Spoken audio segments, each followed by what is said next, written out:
मोरो वेझो क़ौमी शाहराह ते तेज़ रफ़्तार ट्रालर जो मोटरसाइकिल सां टक्कर थी पियो। टक्कर जे नतीजे में ॿई मोटरसाइकिल सवार फोत थी विया। फोतियुनि जा लाश इलाइक़े वासियुनि पारां मक़ामी अस्पताल मुंतक़िल कया विया, जिन जी सुञाणप ज़ुल्फ़कार मलिक ऐं अब्दुल्ला माछी जे नालनि सां थी।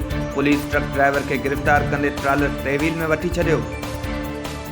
उपजाणी में तेज़ रफ़्तार ट्रक ऐं कार में टक्कर थी पियो। टक्कर जे नतीजे में कार सवार शादीशुदा जोड़ो नसरुल्ला रुखशानी ऐं संदसि घरवारी सख़्त ज़ख़्मी थी पिया। ज़ख़्मियुनि खे गणती जोगी हालत में अस्पताल मुंतक़िल कयो वियो। पुलिस ट्रक खे तेवील में वठी थाणे में बीहारे छॾियो, जॾहिं त ड्राइवर फरार थियण में कामयाब थी वियो। मेहड़ भरिसां राधण थाणे जी हद में ज़मीन जी मालिकी तां साहड़ ऐं बिरोही बिरादरी जी ॿिनि धुरियुनि में झेड़ो थी पियो। झेड़े में फायरिंग जी ॾे-वठि सबबि बिरोही धुर जो नौजवान अब्दुल मजीद बिरोही ऐं गुलाम मुस्तफ़ा बिरोही मारिजी विया। पुलिस वाक़े वारे हंधि पहुची झेड़े ते ज़ाब्तो आणे लाश खे अस्पताल मुंतक़िल करे छॾियो।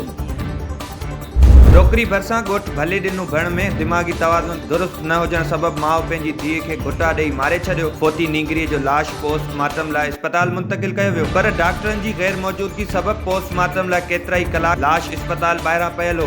मक़तूल नींगरी काइनात भण जे चाचे निसार अहमद भण ॿुधायो त भाॼाई ख़ुशबू भण जो दिमाग़ी तवाज़ुन सही न आहे, जंहिं पंहिंजी चइनि वेरनि जी नींगरी खे घुटा ॾेई मारे छॾियो आहे।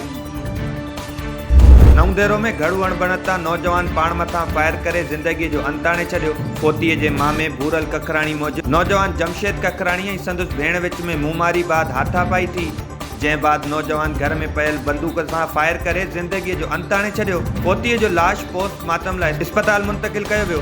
पुलिस मूजिबि पोस्टमार्टम रिपोर्ट मिलण बाद वाक़िए जी वधीक जांच कई वेंदी।